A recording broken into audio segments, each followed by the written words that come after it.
Deep in the Amazon, explorers just ruined the best game of hide-and-seek in history. They stumbled across a 500-pound snake snoozing in the mud, convinced its disguise was perfect. At first glance, it looked like a famous green anaconda, and then the lab tests came back. The massive predator turned out to be one of the largest snakes in the world, and a brand new species undiscovered for millions of years. The Amazon is one of the most unwelcoming places on the planet. It's like a video game setting where everything is trying to get you.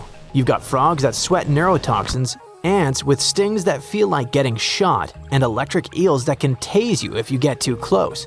And that's just the start. But the real kings of the jungle are anacondas.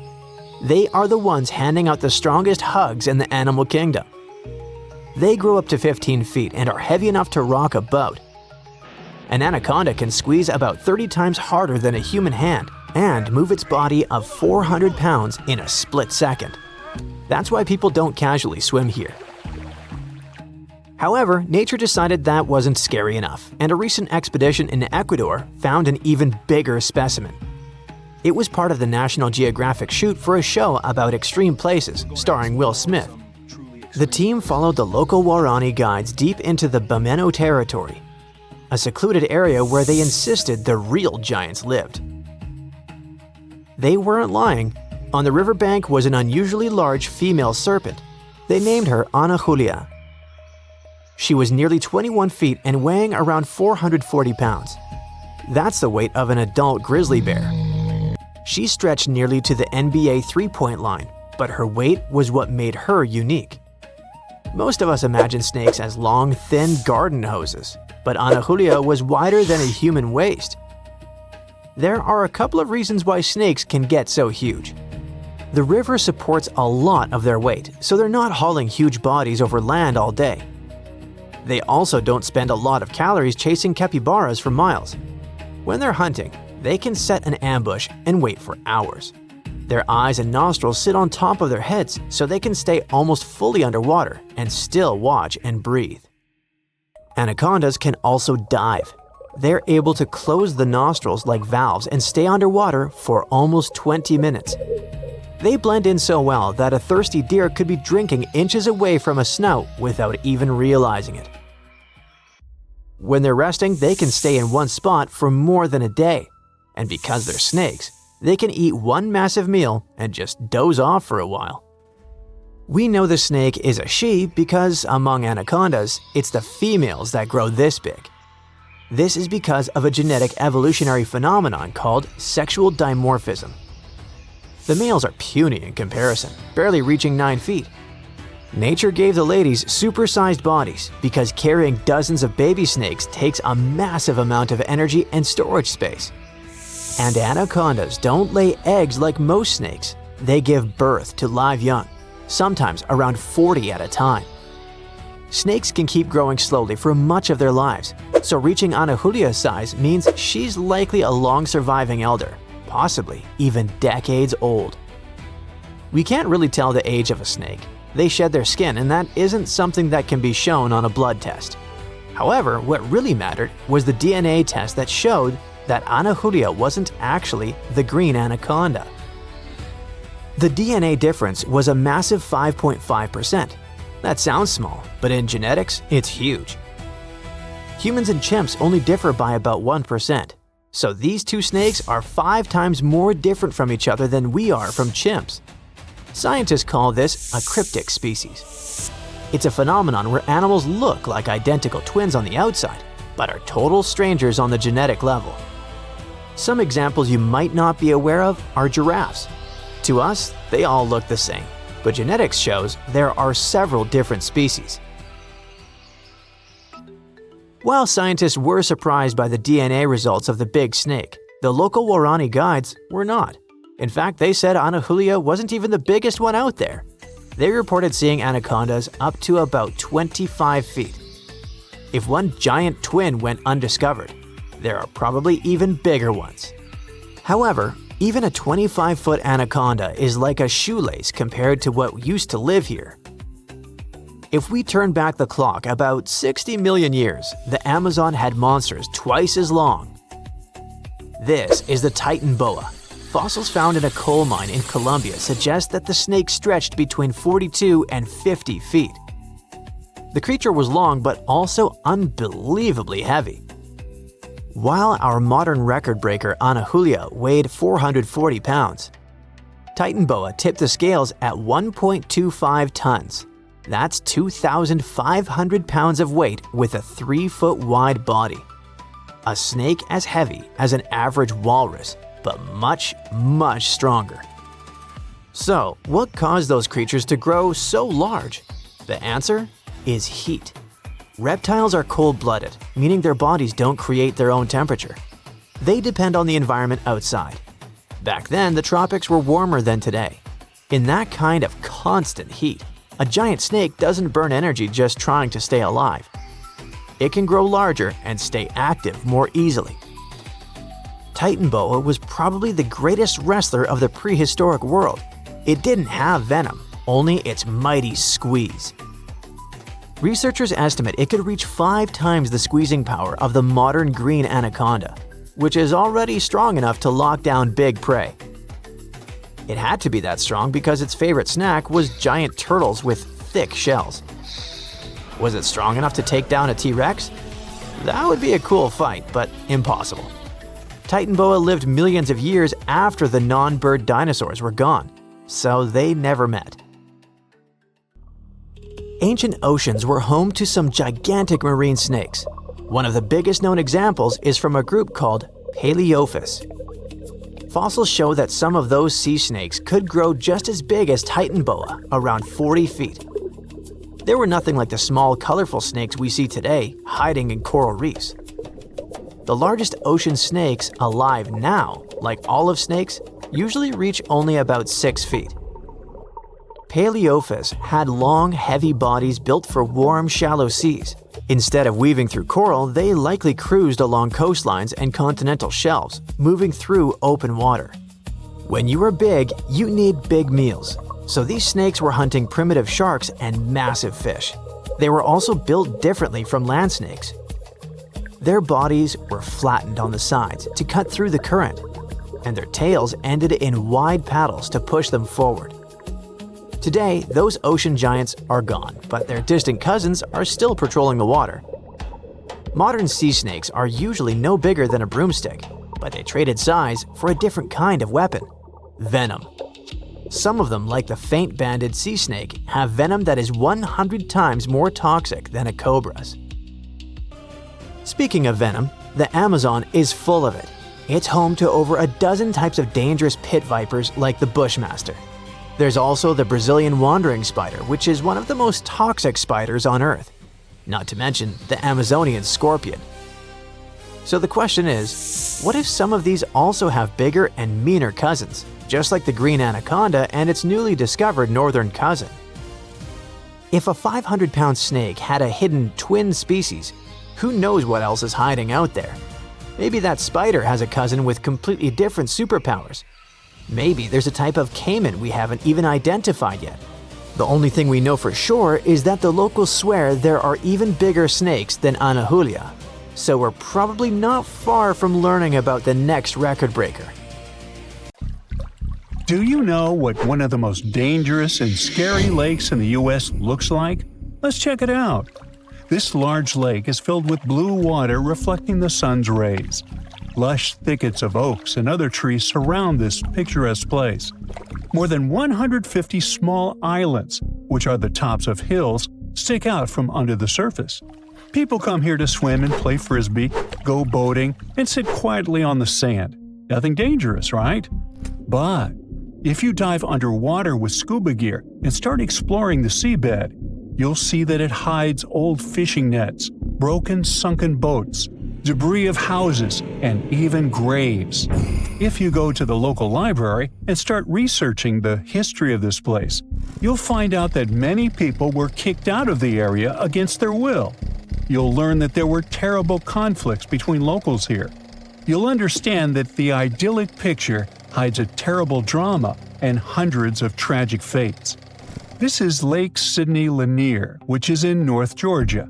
It was named after writer Sidney Lanier, who created the poem Song of the Chattahoochee, dedicated to the river that feeds the lake. Despite the beautiful view, this isn't a natural body of water. Sidney Lanier is an artificial lake created in 1956 to fight floods caused by the river, to provide people with drinking water and hydroelectric power.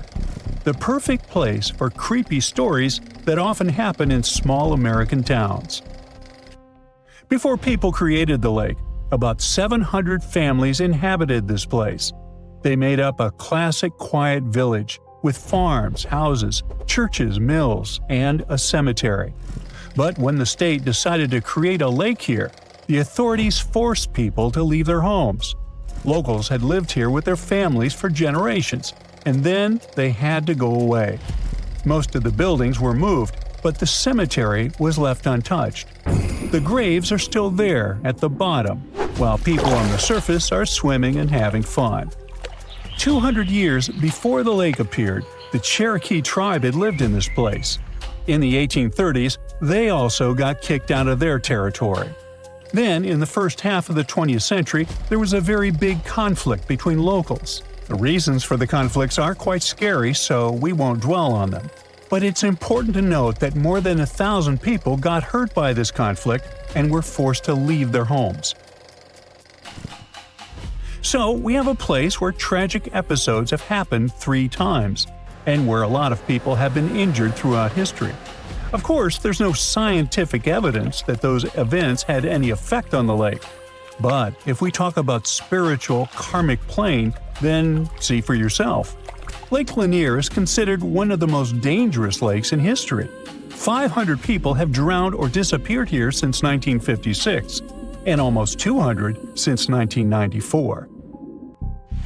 About 11 million tourists visit the shores of the lake every year. About as many people visit the Louvre Museum in Paris. But don't think that accidents happen here because there are too many people there. A few dozen miles to the west, there's another popular lake, Altoona, and the same number of tourists come there every year. But there are almost 3 times fewer accidents there. For some reason, people drown at Lake Lanier, and motorboats often collide. There are no seasons with more or fewer accidents. So the cause of these tragedies may be hidden underwater. Many sunken boats, fishing nets, flooded villages, and graves lie at the bottom. Perhaps when someone dives here, they get tangled in nets, or stuck among debris or bump into rocks. Motorboats may not notice tourists passing by on air mattresses and crash into them. The water in the lake isn't very transparent, which makes it difficult to search for the missing. And then, there's also the legend that spirits inhabit this lake. Locals talk about phantoms who come out of the graves and try to pull the living under the water. Others tell stories about 27 ghosts of those who drowned in the lake over the years, but whose bodies haven't been found. But the scariest legend is probably the one about the Lady of the Lake. In 1958, 2 friends, Delamay Parker Young and Susie Roberts, got into their car. They drove to the gas station, refueled the car, didn't pay for the gas, and went to the lake. The evening started fun, but it turned into a terrible night. The girls drove off the bridge when they were crossing the lake and disappeared. For an entire year, no one knew what had happened to them, but people thought that the lake had taken them. One day, a local fisherman went to the lake to catch some fish and suddenly noticed a body in a blue dress floating near the bridge. It was poorly preserved, so the examination couldn't determine the identity of the person. But many locals were sure that the body belonged to Parker Young. Some people saw that day that she borrowed this dress from Roberts and put it on. But where was the other girl? And why was there no car? A few decades later, in 1990, authorities discovered an old Ford sedan at the bottom of the lake. They extracted the car and found the body of Susie Roberts inside. After this tragedy, locals started telling scary stories about how a transparent Parker Young in a blue dress grabs passers-by by their clothes and tries to drag them into the water. So, what do we have now? 3 terrible events have occurred at this lake over the last 200 years, affecting thousands of people. There's an old cemetery at the bottom of the lake, which the authorities decided not to move.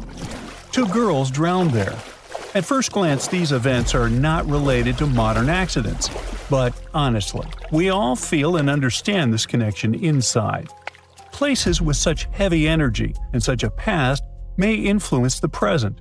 Some skeptics will argue with this, but let's be honest, hardly anyone will buy a house when something terrible and tragic has happened. Today, Lake Lanier is more popular than ever. Millions of tourists, beautiful views, and picnics. Nothing suspicious, but you should still be careful. Just open the internet and read about the accidents happening there. Those missing people didn't expect their vacations to turn into a tragedy, so be very vigilant if you decide to come there. Now let's finish our video with something mysterious but more upbeat. How about the Vanishing Lake in Northern Ireland? You come there, swim, take cool pics, and decide to come back for a picnic with your friends. You come the next day with your homies, but hey, there's no lake. It's gone. Your friends are so angry. They come all their way there because of a silly prank. You feel like you're going crazy. Well, calm down. You're fine. There was a lake. In fact, it's still there. It just has a curious geological quirk. 3 streams fill this lake, but none of them can flow out. The lake fills up quickly, and then, when it reaches a certain point, it just flushes away, like the water in a toilet bowl. There are gaps at the bottom of the lake that are clogged with peat and debris. They act like bath plugs. But when there's too much water, these plugs fly out and the lake goes underground. So relax and come here another day when it's filling again. The road that leads to the lake is slightly raised off the ground so that people can walk along it. Previously, this road went underwater and reappeared. And don't be surprised if one night you see an old horse-drawn carriage on this road. It does look scary and creepy. Legend says that more than 100 years ago, a carriage with horses was crossing this lake when the water level was high. The carriage sank, and locals have been telling scary tales about the phantom ever since.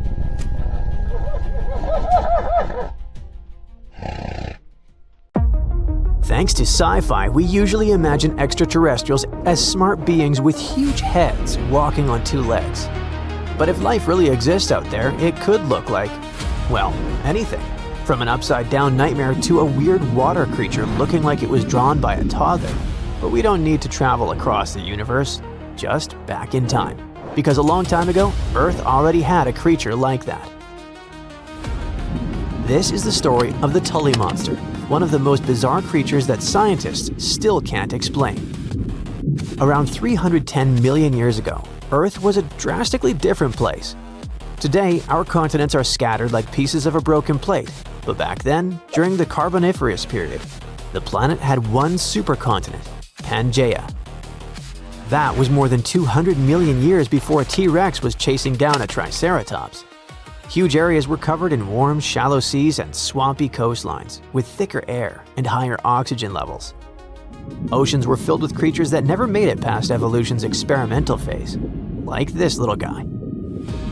At one point, the area that's now Illinois was just shallow coastal waters and muddy shores. Sediment from rivers often buried marine creatures, and sometimes trapped them in iron-rich nodules before they could rot away.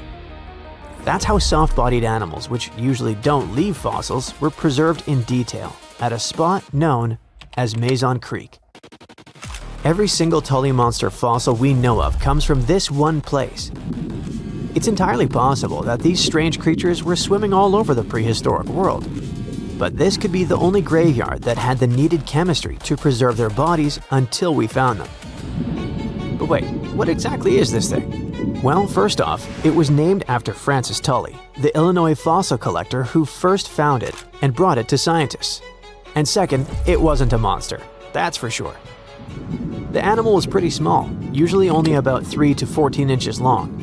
It had a soft, swimming torso shaped like a thick worm or a slug without any hard shells or bones. But its front end was both the coolest and the weirdest part. It had a long, flexible nozzle sticking out of its face, almost like a vacuum hose, except at the end of that hose was something resembling a claw. The snout itself wasn't rigid, it could extend and bend. similar to how an elephant uses its trunk, or how an octopus reaches with an arm. So instead of biting prey directly, it probably reached out with its face tentacle, grabbed a snack, and pulled it in. Its eyes were another weird, one-of-a-kind feature. They were positioned on a stiff horizontal bar extending from its head, with one eye at each end. This setup gave it a wild field of view, similar to how a periscope or side-mounted cameras can help you see more. Most animals fall into two groups, vertebrates and invertebrates. Vertebrates have a backbone like fish, dinosaurs, dogs, and us humans. Invertebrates don't, like worms, snails, and insects. The Tully monster is one of the rare cases where scientists still argue what it was. When scientists look at the fossils, they see a pale stripe running down the middle of the body. One group says that's just a gut line, which would put the Tully monster in the squishy invertebrate camp, meaning it was a weird swimming slug. But another group claims that it was a notochord, a kind of primitive stiffening rod that evolves into a spine. If they're right, that would make the creature a vertebrate, a distant cousin of fish and even us. Basically, all of this makes the Tully monster a mix of a fish, a worm, and a crab, something never found since. Based on that soft, squishy body and little stabilizer fins, we know the Tully monster wasn't exactly racing other fish. It wasn't fast like a shark. It was more of a slow-motion cruiser. It probably drifted through the water using that long snout to poke around in the mud for jellyfish, sea cucumbers, or maybe even some rotting stuff. Despite its scary-looking claw and eyes, we can't tell for sure if it was a predator. The Tully monster was pretty well adjusted, so we don't know why it went away. If we look at the fossil record, this creature had disappeared way before the massive extinction events wiped out the dinosaurs or the earlier marine life. There wasn't an asteroid or a volcano involved. Perhaps it vanished because its home wasn't the same anymore. Remember, the Carboniferous period was a wet, swampy world. But as time went on, Earth's climate shifted. Tropical estuaries dried up and the chemistry of the water changed. This probably caused Tully's specific playground to disappear. As far as we know, the monster left no genetic heir. Usually, if an animal goes extinct, it leaves behind a cousin or a descendant that evolves into something else. Dinosaurs left us birds. Ancient fish left us, well, modern fish. But the Tully monster remains unique. There's nothing alive today that looks remotely like it. And that's exactly why scientists are still pulling their hair out trying to classify it. We aren't confused because we're missing the pieces. In fact, we have over 2,000 fossils. We're confused because we have nothing to compare it to. And who knows, oceans are largely unexplored, so we might run into some new creature eventually that will add new pieces to the evolutionary puzzle. The Tully monster might be the captain among the weird prehistoric swimmers, but it definitely wasn't alone. If we look back at the fossil record, especially during the Cambrian and Permian periods, we'll find a whole gallery of evolutionary experiments that look like they were designed by a committee of ETs. For example, we had hallucigenia, our upside-down creature. When scientists first found fossils of this tiny worm-like creature, they didn't know which side was up. On one side of its body, they saw long, sharp spines. On the other, they saw soft, stubby protrusions. They assumed the tough parts were legs and the soft protrusions were tentacles on the animal's back. Years later, better fossils revealed it was actually the other way around. The whole animal was put together upside down. The spines were like defensive spikes sticking up, and the softer parts were actually short legs meant to touch the ground. In other words, it wasn't walking on stilts at all. It had been upside down the whole time. Then there was Opabinia. This thing looks like a shrimp that got extremely confused. Most animals are happy with 2 eyes. Spiders have 8, but Opabinia decided it needed 5 for some reason. 5 mushroom-shaped eyes found out on its head, giving it a 360-degree view of the world. And if that wasn't enough, it had a long, flexible nozzle sticking out of its face, kind of like that of the Tully monster. When this animal was first presented at a science conference in the 1970s, the room actually erupted in laughter because everyone thought it was a practical joke. Finally, there was a creature called Helicoprion. At first glance, it looks like a shark. But look at the mouth. Instead of a normal jaw that opens and closes like a hinge, it had something called a tooth whorl. As it grew new teeth, the old ones rotated inward, creating a literal spiral of teeth in its lower jaw. It looked like a circular saw blade embedded in its chin. Scientists spent decades arguing about where this saw blade actually went. Some put it on the nose, some on the tail, until they finally realized it was inside the mouth. All of these creatures, the Tully monster, the upside-down worm, the five-eyed shrimp, and the buzzsaw shark, remind us of one thing. We think we know what life looks like, but the history of our own planet proves that biology can be stranger than any sci-fi movie. We shouldn't assume evolution follows a straight line toward normal animals like us. Sometimes it takes a detour into the Twilight Zone.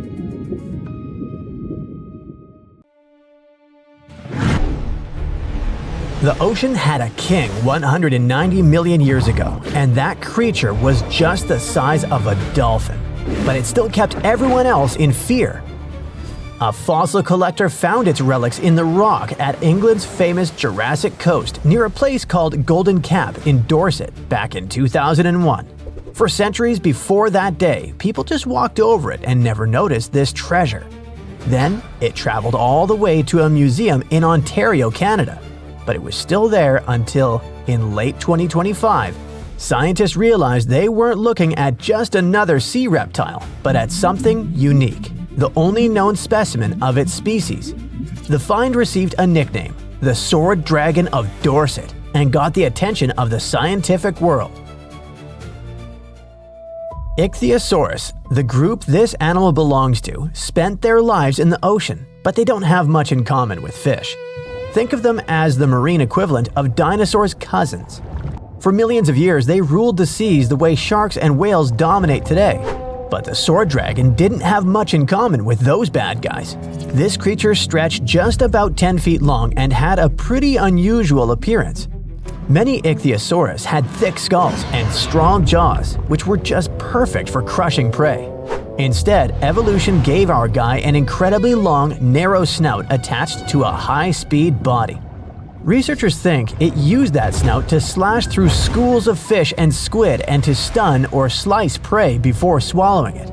And the eyes of our sword dragon worked like giant camera lenses.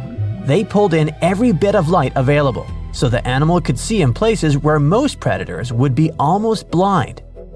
And in the ocean, where sunlight doesn't travel very far underwater, it's a huge advantage.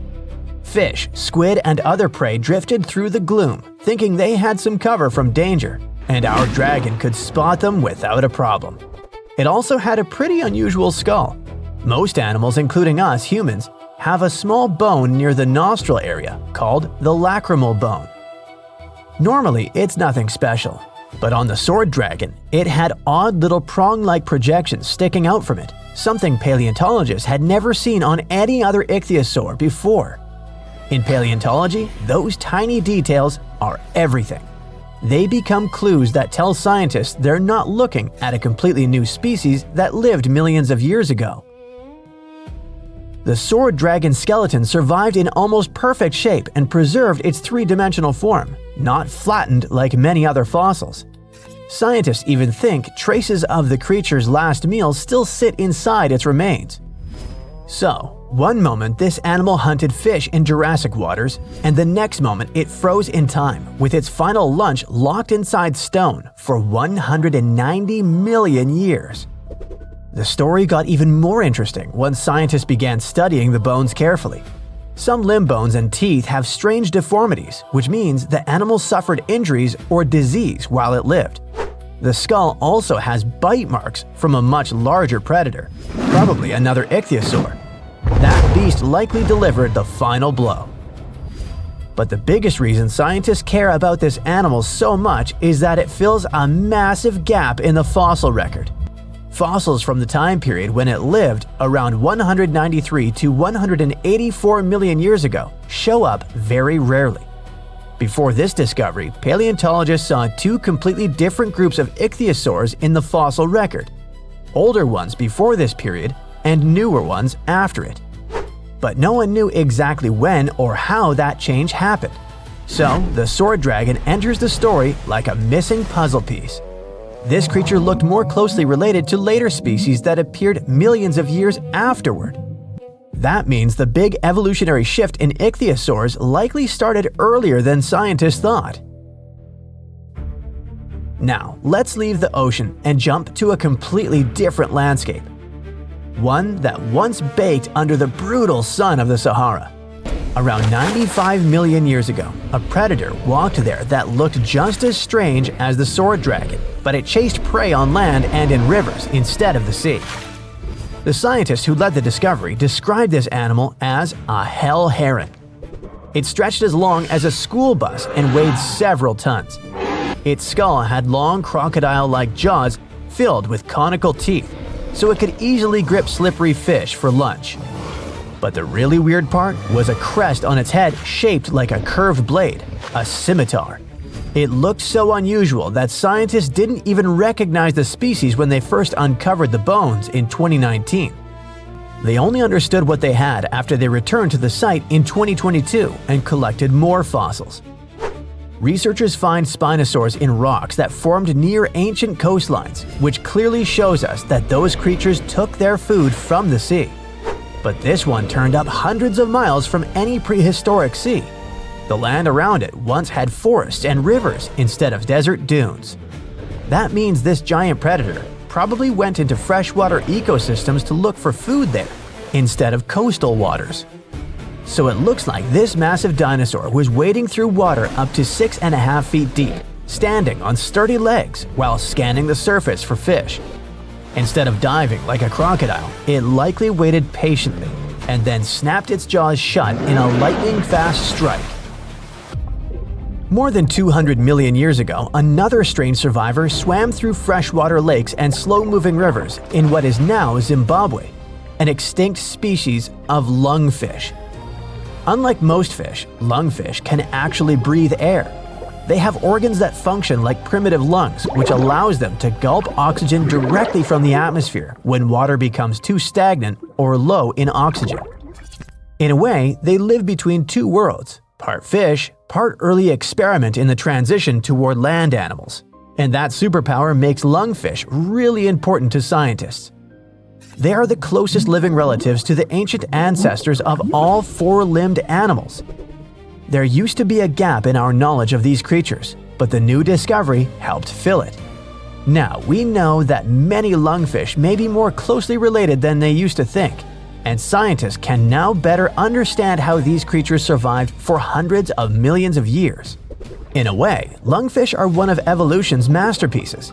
This ancient blueprint kept working when entire worlds of species were born and vanished around them.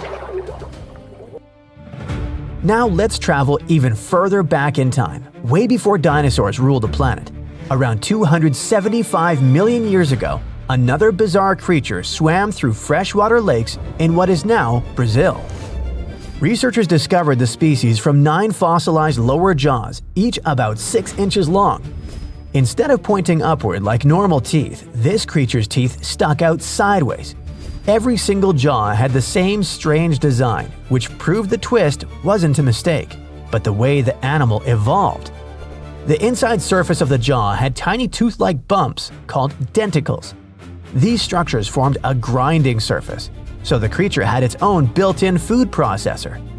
Scientists think it used that unusual mouth to chew small invertebrates, or maybe even plant material. That's a pretty unusual diet for an animal whose close relatives were mostly carnivores. And speaking of its family, this bizarre creature belonged to an extremely ancient lineage called stem tetrapods. Those were early four-limbed vertebrates that gave rise to modern reptiles, birds, mammals, and amphibians.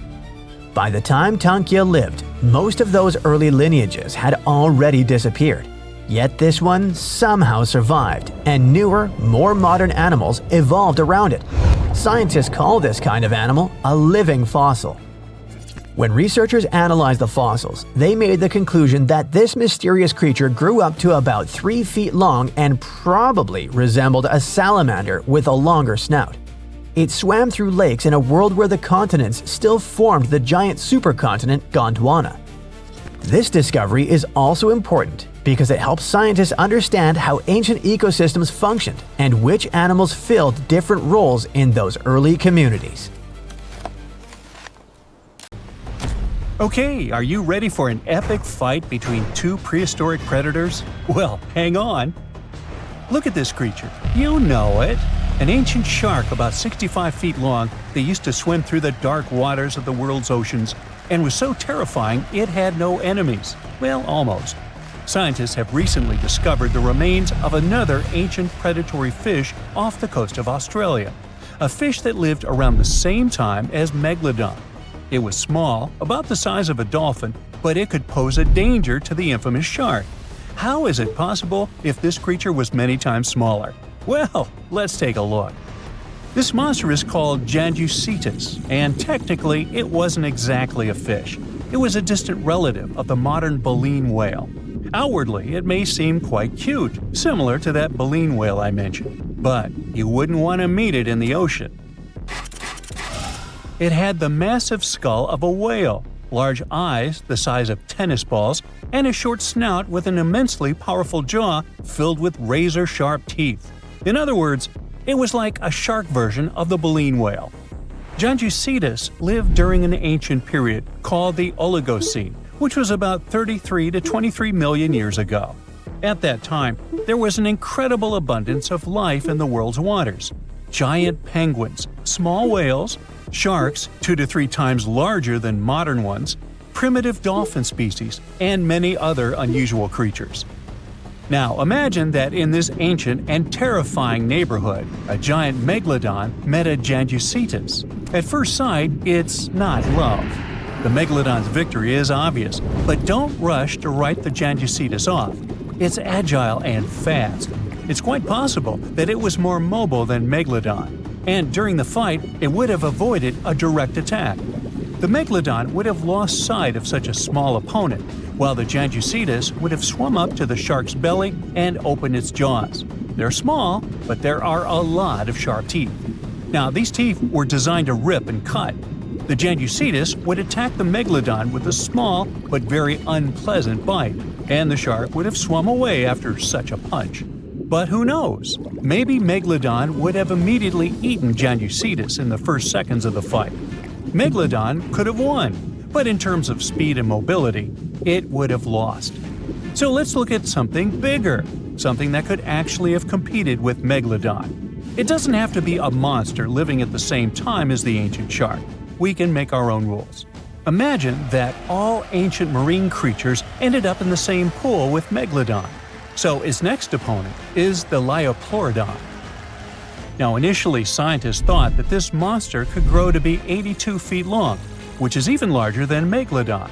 But more accurate studies have shown that it only reached 32 feet, which is about the size of a modern orca. The leviathan lived in the waters of Western Europe around 160 to 155 million years ago and shared territory with other dangerous reptiles such as ichthyosaurs and plesiosaurs. Yes, it was smaller than them, but it had one big advantage. The leopleodor possessed one of the largest jaws in the animal kingdom, which accounted for about 20% of the total length of its entire body. That's a mouth. Its jaws were about 6.5 feet long. A huge, toothy mouth the size of an adult basketball player filled with smooth and dagger-sharp teeth, ideal for cutting steaks and peeling ammonite shells. And by the way, scientists suspect that ammonites and squid were the creature's main diet. This super predator was also a very fast and agile creature that ambushed and attacked its prey from below. Megalodon would have been in big trouble. The grip strength of a leopleodon would surely be more powerful than that of Megalodon. Besides, the Leopleurodon's size and mobility would allow it to attack the enemy from different sides. It's probably why Megalodon would have lost in that fight. The next opponent for our Megalodon is the Dunkleosteus, and to be honest, this guy has almost no chance of defeating the large ancient shark. But the Megalodon probably wouldn't have beaten it either. The Dunkleosteus was one of the earliest predators of the ocean. It lived in the late Devonian, about 382 to 358 million years ago. Its size was about 13 to 32 feet or even less, and it also had no teeth. What? A predator without teeth? How did it survive in a dangerous prehistoric world? Well, it grabbed and chewed food with the help of special jaw growths. Those growths were so powerful that they could pierce steel, if there was any around. In a sense, these were not teeth, but bones. Okay, let's say the Megalodon grabbed this predator by the belly and it couldn't do anything with its growths. But the problem is that the Megalodon would have hardly done anything either, because the Dunkleosteus was a heavily armored fish. Just look at this shell. It probably limited its mobility, but it provided incredible protection. This monster felt like a big stone in the teeth of the Megalodon. It's unlikely that the Megalodon would have wanted to chew this stone. It would have spit it out, and both predators would have gone about their business. We've got a draw here. And now, the final match. Here's the next opponent. You see anything? Is this enemy invisible? What's happening? Ah, there it is. Meet the Telemonstrum. It's a tiny ancient monster, just 11 inches long. Huh? What can it do to a giant shark? Next to the Megalodon, the Telemonstrum is like a box of matches compared to a human. But if the Megalodon had had a developed brain, like people do, it would have been very scared of this creature and would have immediately swum away. Many people scream and run away in fear when they see a creepy insect crawling or flying, or when a mouse runs across the floor. Some of us jump on the couch in horror. Not all of us, but some. The Megalodon would have jumped out of the water like a dolphin if the Telemonstrum had charged at it. Just check it out. It looks like an underwater bike with a long trunk with a jaw at the end. And these handlebars, where you would put your hands to control your bike, are the eyes. It's like the eyes of a hammerhead fish, only thinner and longer. The body of a squid, cuttlefish fins, snail eyes, and a toothed proboscis. This is a horror movie character. Scientists say it probably hunted jellyfish, small fish, and shrimp. And it didn't chew the food, it licked it like ice cream. Obviously, it's not an opponent for the Megalodon, but it's still a creepy monster. Well, what would have happened had it really started a fight with a Megalodon? It would have been difficult for the ancient shark to find it. It would have been unlikely to catch this tiny monster in the mouth, and the Telemonstrum wouldn't have been able to do anything to the Megalodon either. However, I can think of one strategy. The creepy creature had a long trunk. What if it had just swum under the Megalodon's fin and started licking it? If the shark had felt the tickles, then it would probably have worked. But most likely, they wouldn't have fought each other. It seems like they would have made perfect friends. The Telemonstrum lived about 300 million years ago in shallow seas and estuaries that covered the territory of the U.S. When scientists discovered this creature in 1955, they were shocked because no one had any idea what it was. Experts compared it to worms, tunicates, conodonts, mollusks, and vertebrates. And do you know who it really was? Well, scientists still have no idea. They can't determine its place on the tree of evolution. Perhaps this is some new branch, and its descendants simply haven't survived to this day. The Megalodon was one of the most dangerous predators on Earth. But now we know that other equally scary monsters lived in the oceans. But what if the Megalodon lived today? Who could have defeated him? A blue whale who would be even bigger than this ancient shark. But the blue whale seems to be a kind animal. It wouldn't fight. How about the Kraken? The Kraken versus the Megalodon? Well, let's save this fight for another video. Now, you can't find living dinosaurs nowadays, which is a good thing, mostly, but you can still meet some creatures that might have gone to lunch with them. The frilled shark, for example, is a living fossil that comes from a family of sharks that have been around for about 80 million years. One of the coolest things about it is its long, eel-like body that can grow as long as 6 feet. It has 6 pairs of gills on its throat, which help the frilled shark breathe in the deep, cold ocean where there isn't much oxygen. The shark can move very quickly, like a snake, to catch its prey when it least expects it. Little frilled sharks take an exceptionally long time to grow, up to 3.5 years, which is one of the longest times for any animal with a backbone.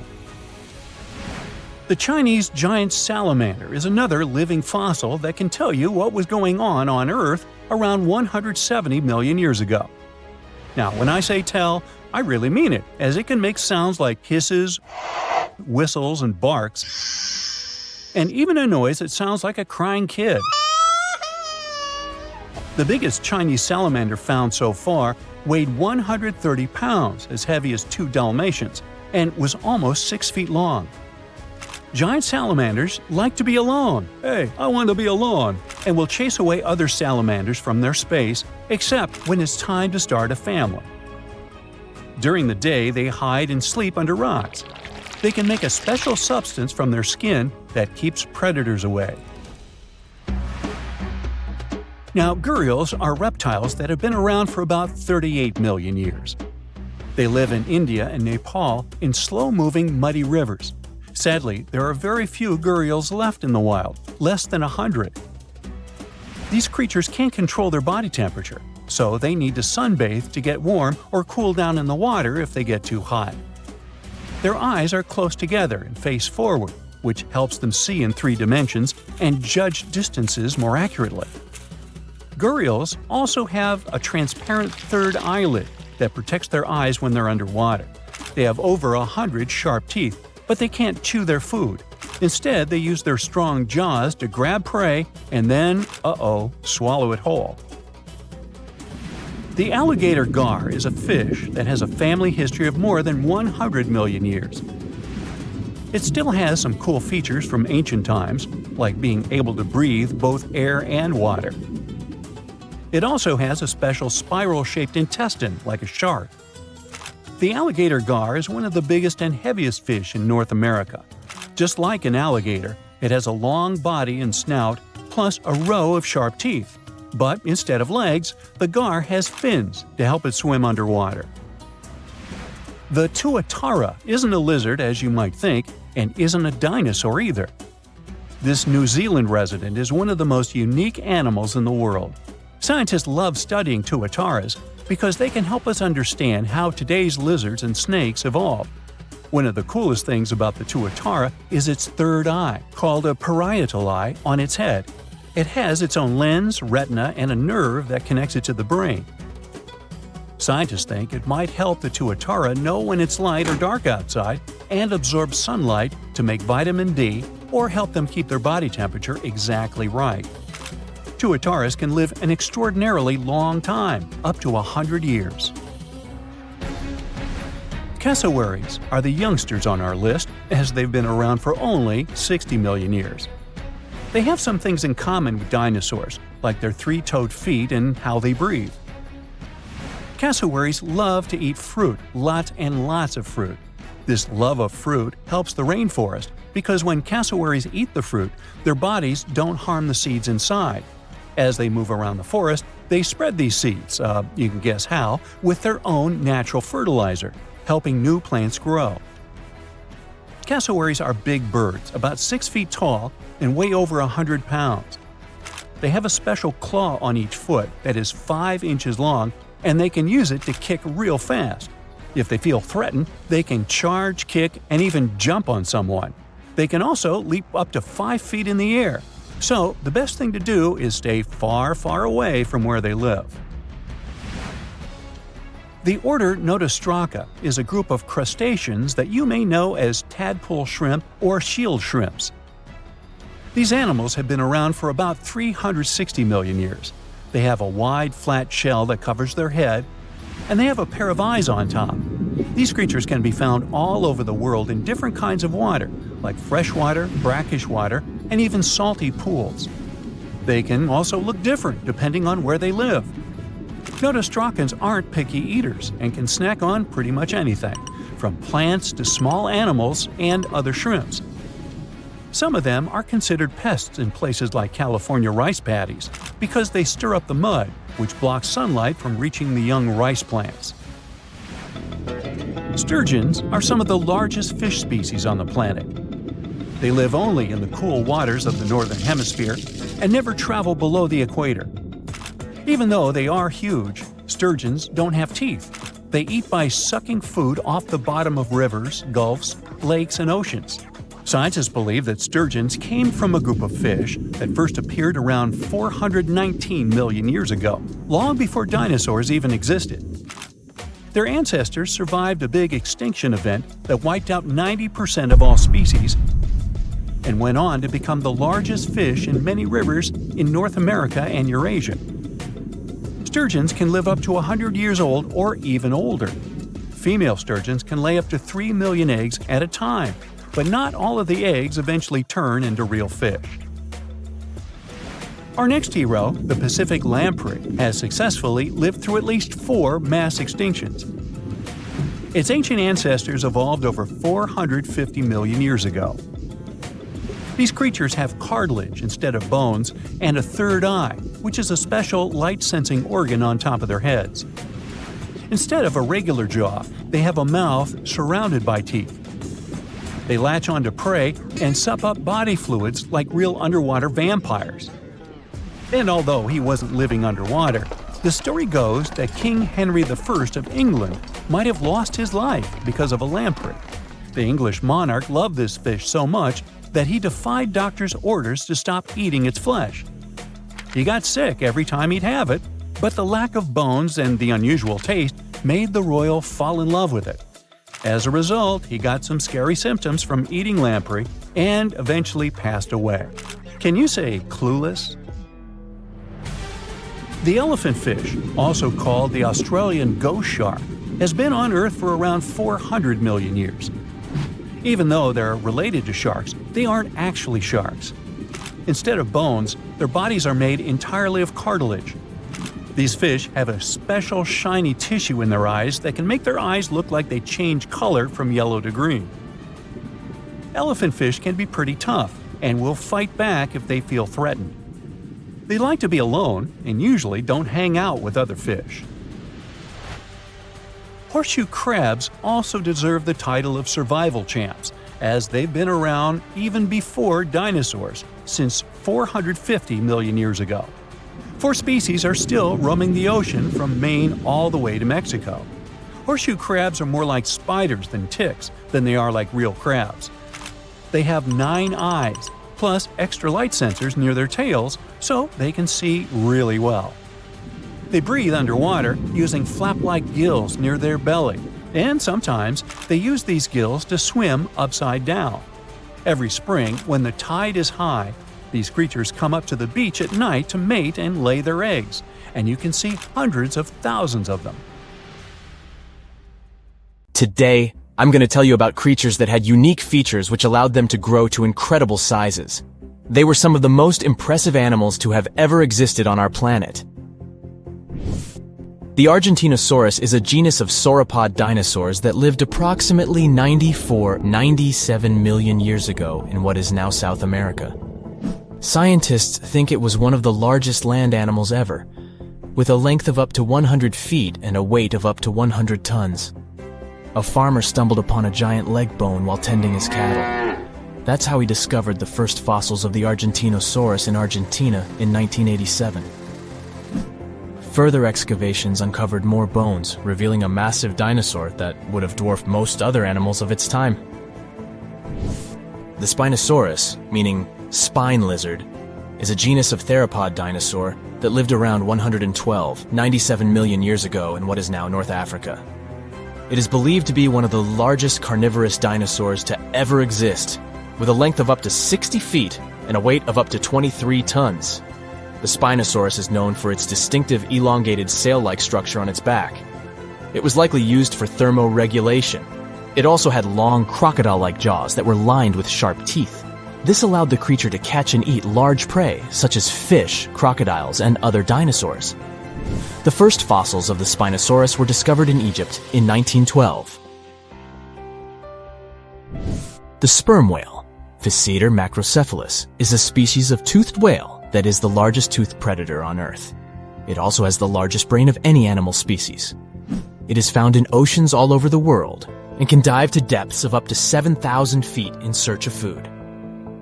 You can easily recognize sperm whales by their massive, block-shaped heads, which can measure up to 1/3 of their total body length. They have dark brown or grayish-blue skin and a distinctive wrinkled appearance. The Titanoboa is an extinct genus of a giant snake that lived approximately 58 million years ago. It is considered to be the largest known snake ever. It could grow up to 42 feet and weighed around 2,500 pounds.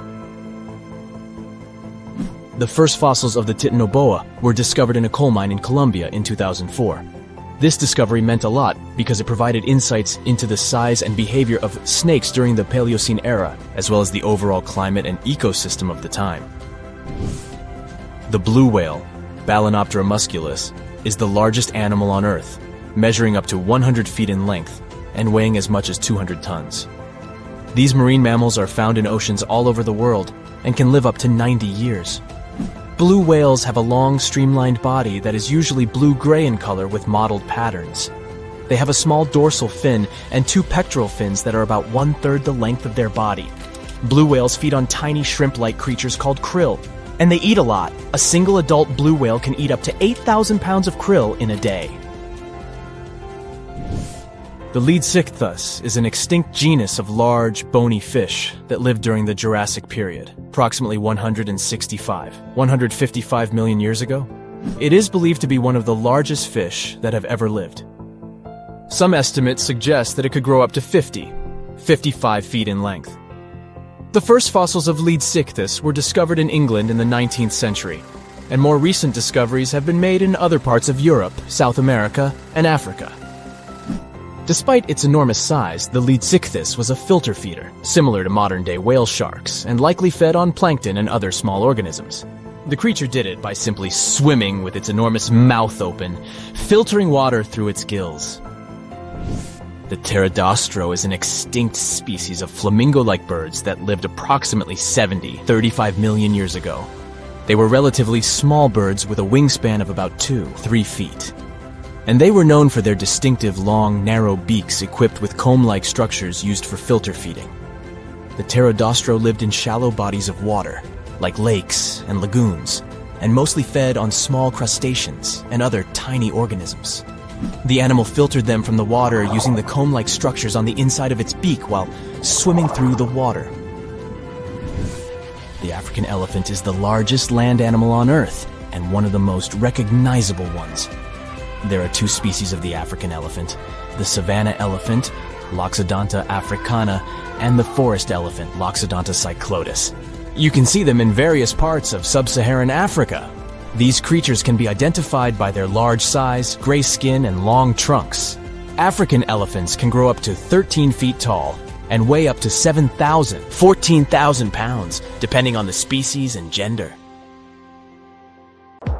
Wanna high-five a sea creature? Well, put your hand up for the Tasmanian red handfish. This fish doesn't swim like a fish. It walks. It uses its flipper-like hands to stroll around on the ocean floor. These bottom walkers are disturbed by swimmers and boats a lot. Some people even want to take them home as pets. I think it's better to just give them a wave and swim on by. The vampire squid. Its species name is Vampiroteuthis infernalis, which translates to vampire squid from hell. Oh yes, this vampire squid means to terrify everyone with its name, its dark red color, its spikes at the bottom, and the scary fact that it can basically turn itself inside out. The vampire squid loves putting on a good show, but it's as harmless as a kitten is to humans. It's as if Dracula scared the pants off you, but he didn't have blood-sucking fangs. The vampire squid feeds on food particles from plants and animal matter floating near the ocean's surface. Since they're not predators, they need good defensive strategies, and their vampiric look is designed to ward off large creatures who want to eat them. Turning themselves inside out is a defensive mechanism since the spiky areas in the inner skin are more intimidating. They also shoot out a substance that does not have color but is packed with bioluminescent particles to distract predators. The vaquita. Going out on a boat off the coast of Mexico sounds like the perfect vacation. The sun, the blue water, the most endangered sea creature. Wait, what? The vaquita isn't dangerous, but don't expect it to stick around to say hello or sign any autographs. It's incredibly shy.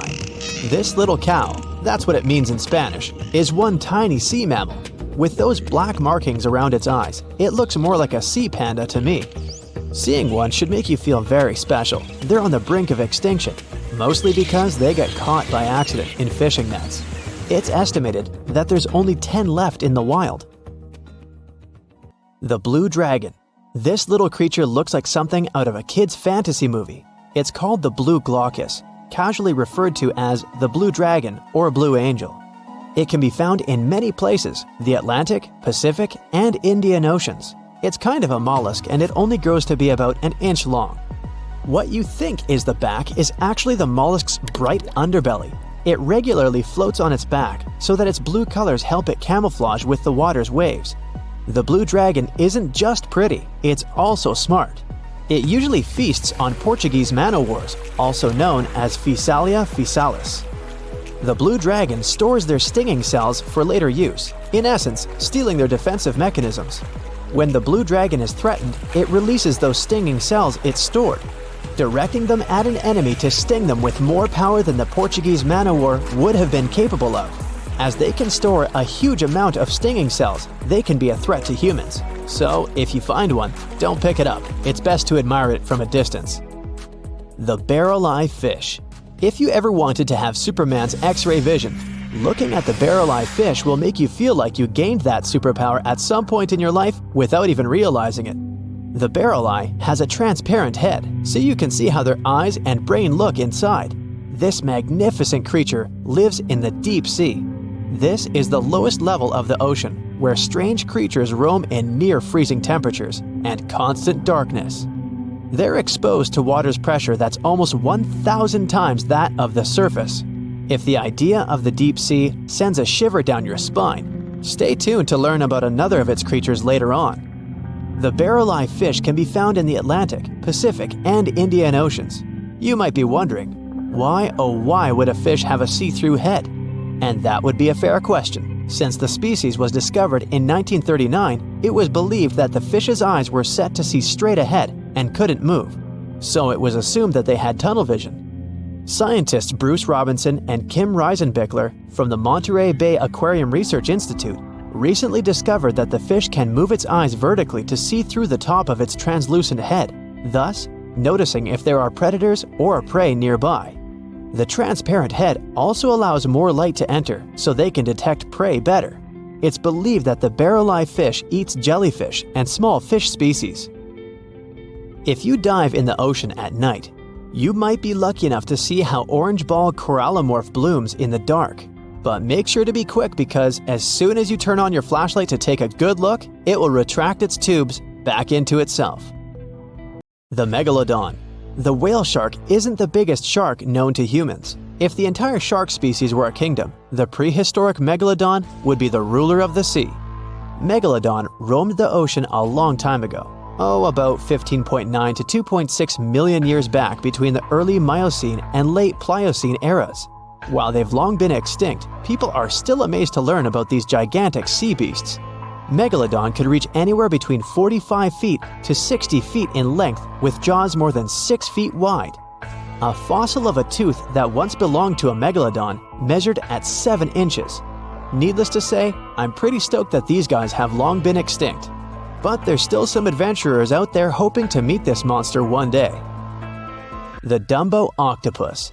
This adorable creature, or creepy creature, or however you want to see it, is officially called Grimpotieuthis.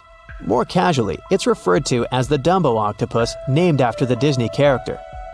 Though Dumbo, the elephant, not the octopus, was teased for his big ears, it's highly unlikely that this adorable octopus gets teased by its water neighbors. They are the deepest living octopuses living in the deep sea, and you know how scary that place is. They're only about 8 inches tall and spend their days hovering just above the seafloor eating snails, worms, and other food they find in the current or near ocean vents. There are nearly 17 species of Dumbo octopus, and they all have differences in height, color, and body parts. If you can't get enough strange animals, you'll be glad to learn that the deep sea has barely been explored by humans. So, keep an eye out. There are bound to be more fascinating animals discovered in the deep in the future. The sea angel. These creatures might look and sound pretty cute, but their diet is far from sunshine and lollipops. Their favorite food are sea butterflies. They lay mucus traps for them and wait in ambush. The squat anemone shrimp. This shrimp is tiny, only 0.5 inches.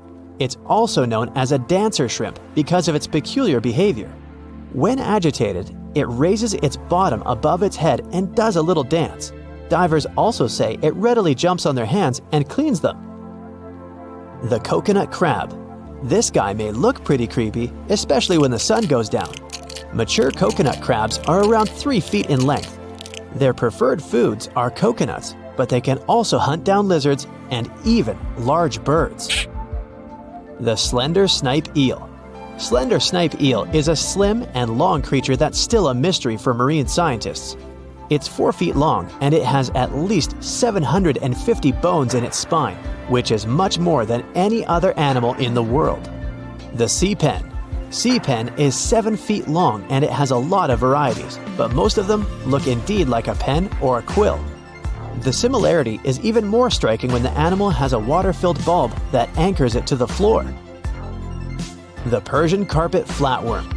This creature looks indeed like a carpet, despite being very small by comparison. It's only 4 inches long, able to become both male and female. It doesn't really mate with other flatworms. Rather, it fights them for the right to bear posterity. The flamingo-tongued sea snails. Tourists love these extraordinary snails for their pretty colors, thinking it's a shell, but in fact, the shell is quite dull and hidden underneath colorful soft tissues. They eat softer, toxic parts of corals and store their toxins to protect themselves. Think you know what lurks in the depths of the ocean? While nearly 95% of our oceans haven't been explored yet, it's hard not to let your imagination run wild. But thanks to brave explorers, deep-sea cameras, and awesome archaeologists, we do know about some pretty incredible sea creatures living in our waters today, and millions of years ago. From the 9-foot spider crab to the 60-foot prehistoric megalodon, these sea dwellers come in all shapes and sizes. But let's focus on sea creatures famous for their huge size. Can you guess which living species of whale is the largest? Well, it's not the orca, but that's a good guess. The orca is a toothed whale that can grow to anywhere from 23 feet to 32 feet, which is slightly smaller than a school bus. How about the narwhal? Nope, they're not the biggest either. These unicorns of the sea live mainly in Arctic waters and only grow 13 feet to 20 feet in length, and that's including their 9-foot tusk. Tired of guessing? Okay, I give in. The largest whale that still exists today is the blue whale. At a jaw-dropping 82 feet to 105 feet, the blue whale is not only the biggest whale we know of, but is currently the largest animal to have ever lived on Earth. Seriously. These animals are bigger than a T-Rex, and even the prehistoric megalodon. If you were to put a blue whale next to a school bus, it would look like it could swallow it. Think about that. According to National Geographic, a blue whale's tongue can weigh the same as an elephant. And their hearts can weigh as much as a car. That doesn't even sound possible. It's no wonder these giants need to eat about 4 tons of krill every day. While there aren't too many animals living today that can compete with the blue whale's epic proportions, there is an entirely different species that is a good contender, and it's not quite what you would expect. It's a jellyfish. No, I'm not talking about the little jellyfish that wash up on the shore and ruin a perfectly good day at the beach. I'm referring to the lion's mane jellyfish, the biggest jellyfish around. This invertebrate can grow up to 120 feet long. They also come in different gorgeous colors like red, purple, or even shades of orange. As if their length wasn't impressive, the lion's mane jellyfish boast a whopping 8 sets of 70 to 150 tentacles. That means they can have up to 1,200 in total. And here's the giant oceanic manta ray, the largest type of ray in the world. Their wingspan can be longer than a bus. These guys can reach 30 feet in length. They also have the biggest brain compared to body size among all fish. Unlike their stingray cousins, mantas don't have venomous tails. And while the lion's mane jellyfish and the blue whale are yet to be beaten for the longest sea creature, there is one marine creature that can grow even larger in length. The Portuguese Physalia physalis, tentacles and all, can reach a length of 165 feet long, and that's according to mentalfloss.com. While this thing may look a lot like a jellyfish, it's actually known as a siphonophore, and there are hundreds and sometimes thousands of them that are genetically identical. Their long tentacles help the organism catch prey, and its sting is fatal to most animals, even humans in some cases. What's even creepier is that if one of the tentacles comes off the organism for whatever reason, it can float around the water for days before decomposing. Even if it's detached, this tentacle can still sting you. But don't go running out of the ocean just yet. Your chances of being hurt by a Portuguese Physalia physalis sting are pretty slim. However, if you do get stung, the side effects aren't pretty, with welts, stomach cramps, an elevated heart rate, and an upset stomach. While you don't want to go anywhere near these long creatures, they sure are pretty to look at. Check out all those colors. The Shastosaurus is the biggest marine reptile that has ever existed. These predators lived during the late Triassic period, about 210 million years ago. These amazing giants could reach lengths of up to 69 feet and weighed more than 75 tons. This made the Shastosaurus as heavy as a blue whale. And if you could stand this creature up vertically, it'd be as tall as a 7-story building. Despite appearances, the Shastosaurus was actually pretty slim for its size. Its ribcage was only 6 feet across. You'd think that this big guy was chowing down on other dinosaurs, but that's not the case at all. This reptile survived on a diet that consisted of small fish and cephalopods, like octopuses and squids. The Albertonectes is a bright representative of the plesiosaur family, meaning that this marine reptile had a small head on an incredibly long neck and large flipper-like limbs that helped it move through the water. These creatures occupied the seas around North America 76 to 70 million years ago. The length of this sea monster could reach 38 feet, with its neck taking up 23 feet of that length. Its neck was a true record breaker. It had a whopping 76 bones in it. No other animal known to humankind has had so many vertebrae in its neck. Scientists aren't sure why they needed such a lengthy neck. They might have used it to collect shellfish off the seabed, or perhaps it helped them capture their main prey, fish and squids. This aquatic reptile also had gastroliths in its stomachs. Some of them were as big as 5.5 inches in diameter. The Tylosaurus belonged to the Mosasaur family. It dominated the shallow seas of North America about 85 to 80 million years ago. This was an enormous predator, with the biggest representatives reaching 45 feet in length. It had a narrow hydrodynamic body with a blunt, powerful head that the animal used to ram and stun its prey. Its body was equipped with agile flippers and a long tail decorated with a maneuverable fin. The Tylosaurus was a carnivore, and its diet included not only fish, turtles, and small sharks, but also other mosasaurs, plesiosaurs, and flightless birds. Meet Ophthalmosaurus. This prehistoric reptile thrived during the late Jurassic period and lived in oceans all over the world. Ophthalmosaurus weighed somewhere around 6,000 pounds and grew to approximately 16 feet long, according to newdinosaurs.com. That's about the same length as the beluga whale that exists today. It's too bad these guys went extinct before we had a chance to see them ourselves, as their cartoonish wide eyes and dolphin-like features are pretty darn cute. Of course, the ophthalmosaurus evolved over time to become ophthalmologists, or eye doctors that we know today. No, that's just a lie. Just testing you. The Mosasaurus is a truly gigantic predator that dominated the seas all over the world about 66 million years ago. According to fossil evidence, some specimens could be more than 50 feet in length. This fact makes the Mosasaurus the biggest marine carnivore of its time. One of the most terrifying things about this creature was its crocodile-like head, decorated with literally hundreds of razor-sharp teeth, neatly organized in 2 rows on both jaws. The thing is that it was pretty challenging for the Mosasaurus to grab its prey in the water. That's why it had all these teeth, plus something special: pterygoid teeth anchored to the bones on the roof of its mouth. This made hunting and holding onto its prey much easier. The Styxosaurus belonged to the plesiosaur family and lived during the late Cretaceous period, around 85 to 70 million years ago.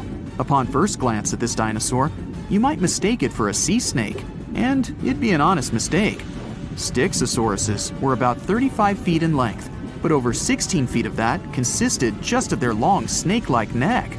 They had a comparatively small body and weighed approximately 4 tons. Their mouths were full of razor-sharp cone-shaped teeth that they used to catch fish. They didn't need to chew their prey, thanks to the 200 small stones called gastroliths in their bellies that probably aided in digestion. At the same time, some scientists believe that the Styxosaurus used these stones to sink to the ocean bottom in search of particular types of fish. Looks kinda like Nessie to me. In 1969, 2 brothers went fishing on the Altamaha River in the Clark's Bluff area. They cast their fishing rods, ready to wait for some fish to bite their bait, but at that moment, they saw something strange. At first, they thought it was a sturgeon, but then they saw that the length of this sturgeon was about 13 feet, almost as tall as 2 basketball players. Of course, such a size didn't frighten the brothers because some species of sturgeon can reach a length of 24 feet, which is about 3.5 basketball players. Something else surprised them.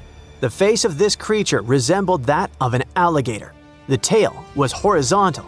It had a triangular crest along its upper body and sharp metal-colored teeth protruding from its mouth. A creature that looked like a dinosaur was quite an unusual phenomenon for the time when Steven Spielberg was an aspiring young director and didn't even think about creating Jurassic Park. So, on that day in 1969, 2 brothers saw something elusive, like Bigfoot or the Loch Ness Monster. They saw a creature that had been the subject of stories for centuries, a creature that is being searched for even today. They met Altamaha. This is a famous and narrow circles monster that lives near the mouth of the Altamaha River in southeastern Georgia. People from the Lower Muskogee Creek tribe talked about it long before the British colonization. In ancient times, there were legends about a snake-like lizard that bellowed and hissed. So this monster has already been elusive for several centuries. But do you know what distinguishes Altamaha from Nessie, Chupacabra, and others? Yes, there are no bad quality photos or videos of Altamaha, but there's a huge amount of evidence from different periods. For the locals, Altamaha is so real that one artist created a detailed statue of this river beast. Of course, it's not accurate because it's based on eyewitness accounts. But you'll probably agree that it would be scary to see such a cute animal in the middle of the river while fishing. Almost all the stories are about a creature without hind limbs, but with front flippers, which swims like a dolphin, has a crocodile face, big eyes, and large, sharp teeth. It's gray or green with a whitish-yellow belly and a bony crest on its crown. And most interestingly, people have seen this creature in different sizes. Of course, when you see an unknown dinosaur-like thing, you can exaggerate its size or estimate it incorrectly, which explains the difference in statements. But there's also a probability that Georgia is home to a big family of Altamaha. One of the first people to see this creature and report it to a local newspaper was Captain Delano. On his schooner Eagle, he was sailing near St. Simon's Island, below the mouth of the Altamaha River. when he saw a creature about 70 feet long, which is almost twice the size of a school bus. Its body was like a barrel, and its head was like that of an alligator. It's possible that the captain greatly exaggerated the size of the monster because of the excitement, but several other people who were with him in the boat confirmed his words. From that moment on, reports of the river monster began to appear more often. Someone saw it flashing along the river. Others saw how it behaved defensively towards people. And some people reported that Altamahaha was just basking in the sun. Just imagine its displeasure. Not only fishers met Altamahaha. In the 20s of the last century, lumberjacks were crossing the river and saw a huge snake-like monster. In 1935, a group of hunters saw a creature they called a giant snake. In the 1940s, Boy Scouts encountered a similar creature. And in the 1950s, 2 employees from Reedsville State Prison saw it. For so many years, people have been meeting it, and no one has ever managed to catch the monster. Perhaps it's smarter than it looks and always very careful. Maybe people are afraid to touch it. Perhaps they consider it a national treasure and protect it. But one day, there was a case when Altamahaha almost fell into a trap. In the summer of 1980, 2 men saw a monster wallowing on a muddy shore. It seemed like it was stuck and trying to get out. The witnesses said that the rough, dark-skinned creature had finally left the shore, dived into the water, and disappeared. Later that year, another man said he had seen something similar. A snake-like large creature with 2 brown humps protruding from the water. It dived into the water and churned the surface, like a boat while moving. Other witnesses catching crabs described Altamahaha as the largest eel in the world. Okay, stop! Many saw it in the last century, but what about more recent news? Is the monster still alive? Oh yeah. In 2002, a man was pulling a boat upriver near the town of Brunswick when he noticed something large, 20 feet long and about 6.5 feet wide, breaking out of the water. In 2010, a photographer caught something strange on camera floating along a canal in the city of Darien. And these cases are just the ones we know about. Surely, many people have seen this thing but haven't talked about it in newspapers or on the internet. If you don't believe these stories, you can go to Darien, get on a boat, and ride along the river to see this monster with your own eyes. Yes, according to reports, this creature always tries to avoid people. It's very cautious, but all the same, you should not get too close to this water lizard twice the size of a school bus. Go to the Museum of Darien to take a photo of the Altamahaha statue. There are also souvenirs with the image of this monster. But let's assume that you or someone else managed not only to take a clear photo of the Altamahaha, but also catch it. What is the next course of action? What are you going to tell the world, and how will the world react to it? What will happen to the poor animal, surrounded by millions of flashes from reporters' cameras? Will people make a show out of it or send it to a lab? Fortunately, in 2001, scientists already developed an action plan. This plan was drawn up by Scotland's nature agency, NatureScot, since they had concerns about the Loch Ness Monster. At some point, it became too popular and too many people tried to catch it, so the agency became concerned about saving the life of the famous creature. They showed the Nessie contingency plan that can also be used for any unknown animal that lives in water or on land. According to the plan, if the ancient lizard is captured, scientists should take its DNA sample and just release it back into the wild. Fair enough. The animal will receive the same legal protection as other local wildlife in Scotland. All attempts to catch it will be prohibited. But let's imagine that this is exactly what happens. Scientists receive a DNA sample of the Altamahaha, the Loch Ness Monster, or other similar creatures. What could those be? Some ancient descendants of dinosaurs? For example, the plesiosaur looks like a distant relative of these monsters. It's huge and has a long neck and a toothy mouth. What if it managed to survive and reach the Altamaha River? Or it may be a completely new, unknown species that lives in deep freshwater. Some people who saw Altamahaha said that it had produced a hissing sound. What if it's some kind of ancient python or anaconda that moved from land to water and grew fins? In any case, it should not be ruled out that it may be some kind of eel or sturgeon. One day, someone saw it, was impressed, and told other people about it with great exaggeration. Everyone believed it and started spreading the story. What do you think? There's a monster hiding in the remote forests, swamps, and rivers of the Congo Basin in Central Africa. It has a long neck, looks like a dinosaur, and is the size of an elephant, or maybe a hippo at least. That's what people who claim to have seen it say. It should have gone extinct millions of years ago, but this Congo's version of the Loch Ness Monster somehow survived. This creature is the Mokele Mbembe, which means one who stops the flow of rivers, and more folks are saying they've seen it lately. European explorers first heard the stories of this creature from the people living near the Congo River in the early 1900s. A German captain even included a description of the monster in his official report from his expedition. The locals told him the animal was of a brownish-gray color with smooth skin, a very flexible neck, and only one long tooth that could be a horn. Some of them mentioned a long, muscular tail like that of an alligator. They also said that the creature lived in the caves, but climbed the shores even in the daytime to find some plants to eat. Locals also believed its favorite snack was a kind of liana with large white blossoms. Some of them even showed the German captain some fresh path the monster left leading next to those plants. And they warned him that Mokele Mbembe definitely didn't like humans and took down any canoe that would sail nearby. Dinosaurs were a real hit in pop culture in the 1910s, and several newspapers in Europe and North America wrote about the dino-like monster from Africa back then. In the later years, several expeditions traveled to the Congo Basin to search for Mokele Mbembe or interview claimed witnesses. They did not find any direct physical evidence, but collected many stories.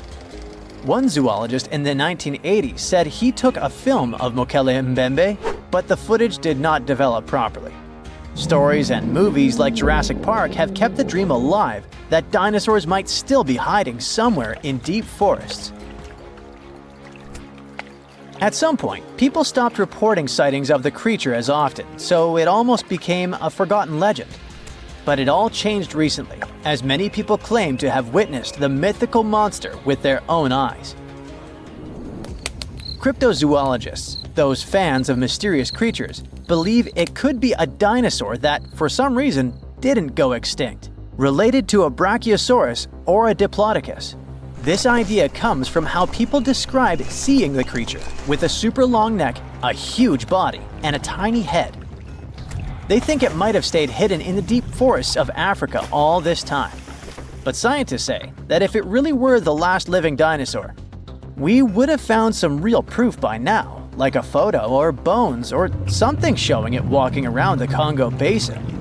Some expeditions that are trying to find proof the monster is real have even used sonar technology to scan the murky waters of Central African rivers and lakes in search of any large, unidentified creatures. Some people even narrowed down the monster's location to a specific remote lake, surrounded by untouched jungle in the swamps. So far, the search for evidence hasn't been successful. The explanation behind all the sightings of the Mokele Mbembe could be the changing ecosystem. More and more human settlements are moving into the huge Congo Basin rainforest. People aren't used to seeing large animals that live in the forest, so they believe they have witnessed the mysterious creature from their folklore. The human brain often fills in the gaps in something we don't know and uses imagination to explain it, especially if there's a ready-made version that everyone's heard of. But still, we can't completely rule out the possibility that there are some new, unknown species of animals hiding in the Congo forests. Maybe just not a missing dinosaur. Another legend, this time Mongolian, says there's a giant worm living deep in the Gobi Desert. Yep, similar to the monster you've seen in Dune. The creature, which is supposedly up to 6 feet long, can spit acid that could melt anything and shoot electricity. They say it spends most of its days hiding underneath the sandy dunes, but likes to come out during the wetter months of June and July. The people in the West first found out about the megaworm of the Gobi Desert thanks to an American paleontologist, Roy Chapman Andrews. This brave man was probably the inspiration for Indiana Jones. In 1926, he wrote about the creature in his book. At the meeting with Mongolian leaders, Andrews heard detailed descriptions of the creature, even though none of them had ever seen it themselves. One of them said it looked like a sausage that was about 2 feet long, with no head or legs. According to him, the worm was so poisonous that just touching it could instantly take your life, and it lived in the loneliest parts of the Gobi Desert. Andrews didn't think the creature was real, but he shared these stories again in another book. And then, stories of the monster spread around the world. In some of them, it's only 1 foot long. In others, it's as large as a human. Some say it looks like a snake, and some describe it as a caterpillar. Some people claim it has wings and can fly, and others think it could be a supernatural evil being without a body. The color of the creature also remains a subject of debate. It could be white-gray, brown, or even bright red. The stories of witnesses are probably so different because the creature doesn't even exist. In 1983, one scientist who was visiting the region heard that an old man had managed to finally catch the mysterious worm. He also found out there was a nest nearby and decided to risk it all and see it. But instead of a scary monster, there was a tartar sand boa inside. Luckily for the scientist, this snake is non-venomous, but it does have gray-brown scales and could match the description of the giant worm. When he showed it to the locals, supposedly all of them said it was the monster they had seen. Big expeditions from America, Britain, and New Zealand came to the Gobi Desert to try and find the creature. Many other adventurers came from all around the world on their own, but found no evidence the monster was real. But many Mongolians are sure the death worm is no fantasy. If you don't believe there's a monster in the Gobi Desert, how about one in Lake Worth in Texas? According to local folklore, there's a part human, part goat creature with scales and long clawed fingers hiding there. It all started back in July 1969, when locals claimed to have spotted this mysterious creature roaming around. The newspapers loved the story and started reporting about new sightings. One article said that the monster jumped out of a tree and landed on some guy's car. Another report claimed that the Lake Worth monster decided to throw an automobile tire at a group of people. Someone even managed to take a photo of the creature, and the newspapers published it. Locals started flocking to the lake at night, hoping to catch a glimpse of the creature, but no one could find any evidence it was real after all. The author of the monster's photograph later said it was most likely someone's prank, because the creature really wanted to be seen. Then, a reporter from the local newspaper received an anonymous letter saying that it was 3 high school students who decided to dress up and scare people. Even despite this, some cryptozoologists think it could have been an undiscovered primate species that walks on 2 legs. We don't know if the Worth monster is real, but it does one good thing and brings together the local community. Every year since 2009, they throw the Lake Worth Monster Bash. Now, if Earth's history were a movie, we humans would only take up the last second of the end credits. Our planet has been around for about 4.6 billion years, but our human story began about 300,000 years ago in Africa. Now, our ancestors had some wild adventures in nature.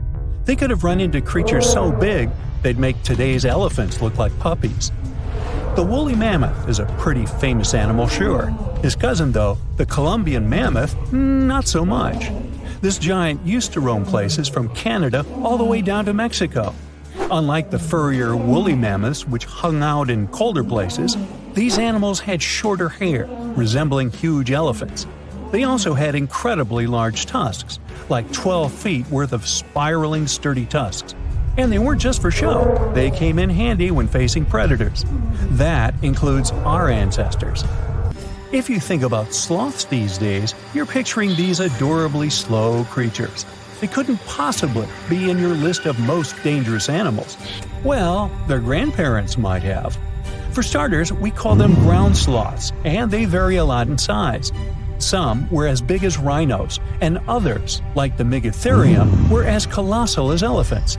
Imagine seeing a 20-foot-long sloth which doesn't mind chewing on some meat every now and then, at least in theory. Ever heard of Bigfoot? Well, our next animal kind of looks like him, but is a distant cousin to orangutans. Meet Gigantopithecus, the largest primate to ever call our planet its home. Standing tall at 10 feet and weighing more than 600 pounds, these animals were amazing to look at in real life. Unlike Bigfoot, they weren't constantly hiding. In fact, it's believed they were peaceful and gentle creatures. Sadly, they faded away about 100,000 years ago, mainly because their food sources slowly became unavailable. Those lush, fruity forests they called home eventually turned into dry grasslands. Next on our list is the cave hyena. Weighing a chunky 250 pounds and standing 3 feet tall, these beasts were as long as a grown-up lying down. What's even more interesting about these creatures is that they love hanging out in groups. A pack could be as big as 30 of these animals, which meant they could easily take on even the biggest, heaviest mastodons. Our ancient families would have needed to stay alert around these hungry specimens. Sadly, for these hyenas about 20,000 years ago, their numbers started going down. Soon enough, they completely disappeared from the planet. Quick pop quiz. What's called a tiger but isn't really one? It's the saber-toothed tiger. I mean, sure, they belong to the feline family, but they aren't technically tigers. First appearing around 42 million years ago, in July, I think, many of their kind were gone before we even showed up. However, early Americans might have bumped into a couple of specimens from this group. If that really happened, it would have been quite the encounter. Think of the biggest wild lion today or the hefty Siberian tiger. These big cats also had some incredible features hidden in their fur. They were good at sneaking around, hiding, and pouncing on mammoths bigger than themselves. Their bite wasn't that strong, but they could open their jaws wide, like twice as much as a lion.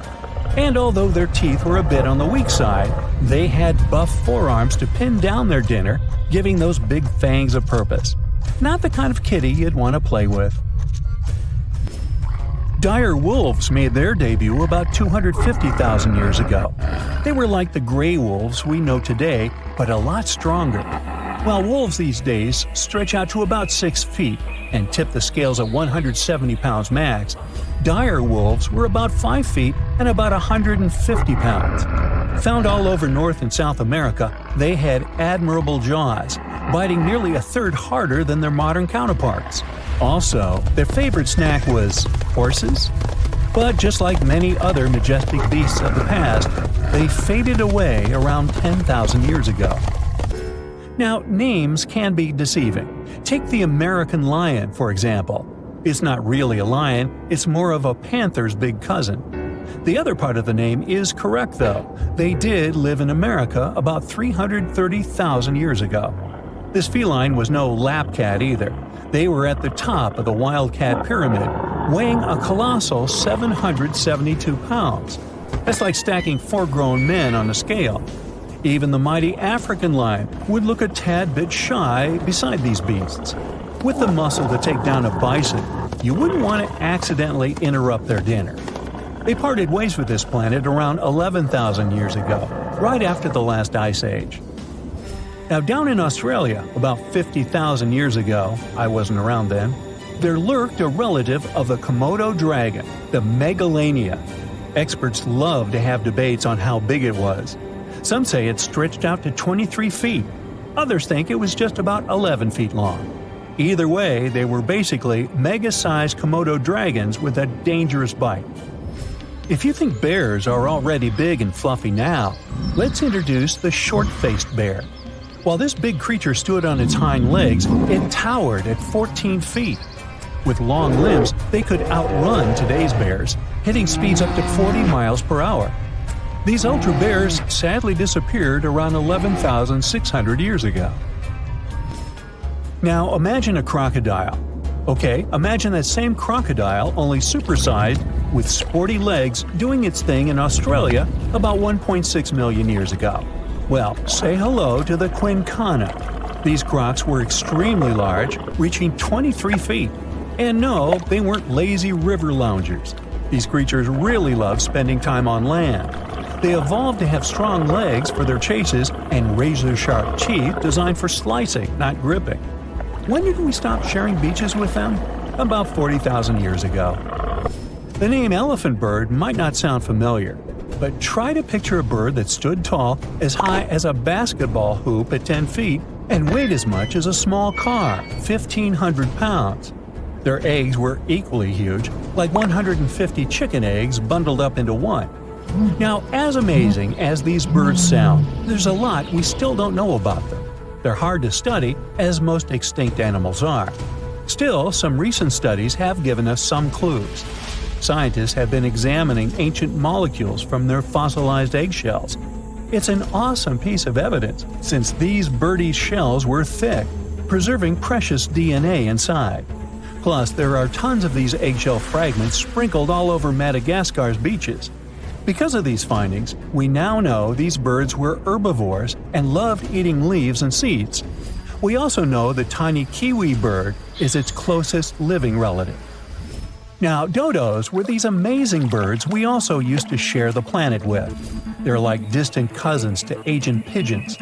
To give you some perspective, imagine a chunky bird weighing about 50 pounds. Similar to chickens, turkeys, and ostriches, dodos were also the types of birds that couldn't fly. Their wings were small, and they had the muscle strength of, well, a wet noodle. Now, you might have heard the word dodo used as a name for creatures that aren't that bright. Don't get confused, though, by this name. These birds were in fact intelligent. Scientists were able to figure that out by studying their fossils. It turns out that they were good at smelling stuff, unlike most birds that are all about the visuals. These creatures aren't around for us to study anymore, but that might change. One evolutionary biologist is on a mission to fully understand these amazing ancient birds. On that note, she revealed that the dodo's DNA has been completely sequenced. There are even talks about potentially bringing dodos back to life.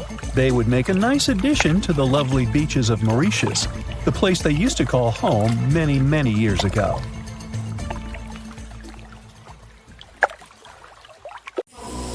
Beneath the thick, shadowy canopy of a prehistoric rainforest, a silent hunter slides into the murky river waters.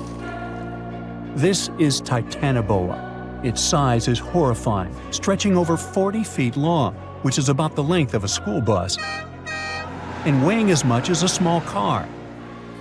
It reigns as the largest snake ever known. This is around 60 million years ago. It's only been 6 million years since the dinosaurs were wiped out by an uninvited asteroid. Nature is slowly returning to life, the Paleocene epoch. Titanoboa's home is lush and sweltering. The air is very humid, like in a steam room, and the rivers are teeming with fish, perfect for a predator like this. Now that the dinosaurs are gone, Titanoboa becomes the queen of hunting. It's perfectly built for both power and stealth. A strong, sturdy spine can hold the snake's massive size while staying smooth and silent. Titanoboa glides through the water like a shadow, barely visible. It doesn't chase. It doesn't need to. Titanoboa waits beneath the river's surface, in darkness. A bunch of ancient lungfish meanders too close. With one surge, it lunges, its jaws snapping shut. The fish doesn't stand a chance. Titanoboa's grip is unrelenting. After the prey stops moving, the snake immediately consumes it whole. For millions of years, this snake ruled the rainforests. Nothing could challenge it, not the prehistoric crocodiles, not the small mammals, not even the birds. But, as it turns out, it wasn't the only apex predator. Alongside Titanoboa, there was this entire family of snakes, a huge biological tree full of snake genomes and species. Their history spans around 100 million years, all the way to the Cretaceous period. We find their fossils all over South America, Africa, India, and Australia. That's because they evolved in the Gondwanan continents. Back then, all of this was one huge landmass, and they lived right in the heart of it. Now, this family coexisted with all the dinosaurs. The dinosaurs ruled the world back then, and the snakes couldn't be all that dangerous. They lived in the dinosaur's shadow, adapting to survive. Some of them fed on small mammals. Others waited for the dinosaur eggs to hatch. Some were super bold and went straight for baby dinosaurs. Fossils of one species showed the remains of a little titanosaur, that giant long-necked dinosaur, inside its stomach. And when the age of dinosaurs finally ended in a fiery cataclysm, it was time for these snakes to celebrate. After the asteroid disaster, the world entered a new era of heat and humidity. The warmer the climate, the easier it is for cold reptiles to thrive. Snakes, including Titanoboa, grew larger than ever, but so did the members of this family. All the snakes spread across continents, growing larger and scarier by the century. And eventually, Titanoboa stopped being the only ruler of jungles. Fast forward to about 47 million years ago. Now it's the Middle Eocene epoch, the tropical lowlands of what today is Western India. A lush, swampy place, full of rivers and pools. The earth was warmer, with turtles and crocodile-like creatures basking in the sun. And there evolved the largest and most fearsome predator of them all, Vasuki indicus. Even the name feels important. Vasuki, the serpent king of Hindu mythology, a colossal snake that's coiled around the neck of Lord Shiva, strong and loyal. And the indicus part is because the snake's fossils were discovered in India. Vasuki surpassed Titanoboa and grew to a jaw-dropping length of 50 feet, like a 4-story building. It also weighed as much as a small elephant. Unlike Titanoboa, who preferred to hunt in the rivers, Vasuki mostly hunted on land, though it still could venture into the water when needed. It prowled the marshy ground with quiet, calculated movements, blending with the dense undergrowth. Vasuki also ate crocodiles, massive turtles, and even early whales in local water pools. No one stood a chance. It had immense muscles and squeezed with unimaginable force. But the snake's jaws were much scarier. Unlike Titanoboa and today's pythons, Vasuki couldn't swallow massive prey whole. Instead, it ate them alive with its teeth, just like this. Fast and absolutely brutal, it was an apex predator of its time. And don't forget that we're not talking about one Titanoboa or one Vasuki. These snakes were part of entire populations. In the Paleocene, rivers were full of various Titanoboas. Some were younger, smaller ones, fighting for survival, while the oldest and largest ones dominated the waterways, in the same way as generations of Vasuki indicus competed with each other for thousands of years. Through the years, many siblings of this family got themselves a region to rule over. For example, alongside Vasuki, this big guy was thriving in northern Africa, in what is today's Egypt. Back then, this land was full of water and swamps. Before we learn more about other snakes, this one was considered the largest, about 36 feet long. That's still bigger than today's most powerful snakes, like the green anaconda. But then, we reached the Pleistocene epoch, from about 2.5 million years ago to only 11,000 years ago. Modern humans were evolving all over the world, and now the snakes had a new problem, an even worse one than dinosaurs. While we were developing brains, in Australia, there ruled the local king of snakes. Their names also come from legends. That's how indigenous Australians called their mythological rainbow serpent the creator of the world. It's like a problem of a chicken and an egg. Was the snake named after a deity, or did the Aboriginal people create their deity after a snake? Ancient Australians coexisted with those predators for thousands of years. They warned their children how to avoid dangerous spots, passing down stories of the terrifying serpents. In their legends, the great rainbow serpent was shaping the land, rivers, and features of the world. These legends were most likely inspired by the powerful nature of those snakes. If only they knew that these animals weren't even as huge as Vasuki or Titanoboa. Though they were still dangerous, Urlungor was up to 26 feet in length. They preferred the more green and humid parts of Miocene Australia, like waterways with lush plants around the riverbanks. And there was much more potential prey. Urlungor had a thick body as wide as a human thigh. It loved to hunt in what is today the northwest Queensland. Its fossils were found in the limestone of Riverslade. It was a fascinating find. The skull was almost intact, with teeth and everything, which is crazy considering that snake skulls are very fragile and usually don't survive fossilization. Just like snakes before it, Urlungor didn't rely on venom. It was a constrictor, quick and powerful. But at least now these reptiles weren't as brutal. Their hugs quickly caused cardiac arrest in their prey. So the end came rather quickly. Also, they no longer could swallow the prey whole, and didn't have the same sharp teeth as Vasuki or Titanoboa. So both Urlungor and Wanambi had to eat very slowly, just like pythons today. Meanwhile, Wanambi was about 20 feet long. This one had a similar head, so it could only hunt marsupials, reptiles, and other little things that ventured too close. Wanambi's domain was the waterhole. It lay coiled in the shade, motionless, its body blending seamlessly with the dusty earth. If kangaroos and wallabies cautiously approached to drink, they wouldn't even notice the predator until it was too late. The Wanambi snakes lingered in Australia for millions of years. Even when the climate and ecosystem changed, it didn't bother these guys. In fact, they thrived in Australia's cooler, drier regions. Yet, even giants fall. Time moved on, the earth cooled even more, and nature began to change. Wanambi managed to last up to around 50,000 years ago, and could have lasted longer if it wasn't for humans. The same Aboriginal Australians who once feared Wanambi eventually spelled the end for the snake. All these years of being the apex predator, only for the little apes to hunt you into extinction.